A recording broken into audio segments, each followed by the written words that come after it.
before we jump into the Python trading environment, we're going to briefly discuss the two brokerages that we'll be utilizing mainly for this course in Robinhood and Alpaca.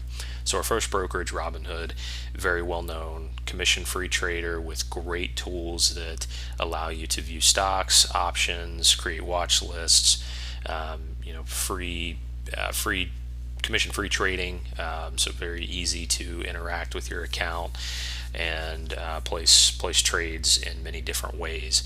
One of the little known things about Robinhood, however, is that they have great API structures in the background for accessing your account, accessing trades, accessing options, real-time stock quotes. So it's a great tool set in the background as well for people that want to programmatically access information and be able to maybe even potentially programmatically trade to their accounts.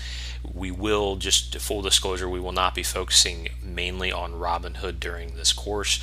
We will touch on different Robinhood functions. We will touch on pulling historical data with Robinhood, but for the most part, when it comes to interacting with your account, placing trades to your account, we're going to actually reference Alpaca, and then we're going to talk through how you can take the same lessons we learned from Alpaca when we look at our positions and our order books, and even potentially grabbing watch lists, and how it's going to be fairly easy for you to reference the API documentation given from Robinhood to be able to do those same things within Robinhood.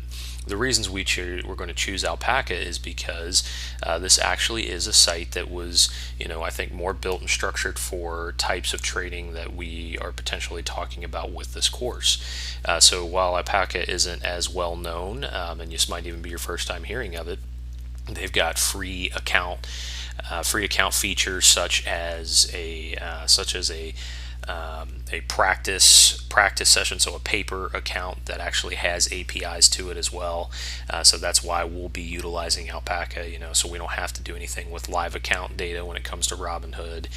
With Alpaca, you've got two sides to it. It's again another commission-free broker that it maybe doesn't have as many good tools for you to interact with the information, but is built for streaming data, placing trades programmatically, where they've got a lot of functionality that even some of the other more well-known brokers don't have. And again, they're free accounts that you can create to practice the strategies you're going to learn during this course, and then practice your own strategies that you want to develop before you deploy them into the market. So whether or not you want to go forward with utilizing Alpaca mainstream, it is a great brokerage to be able to stream live data. They even have additional things that we're not going to cover in this course, such as WebSockets. They cover additional exchanges that we're not going to cover in this course as well. But just being able to have a very robust API suite that allows you to get the feel for APIs, interacting with your broker, and then however you like, going and taking these same lessons and applying them to the actual broker of your choice.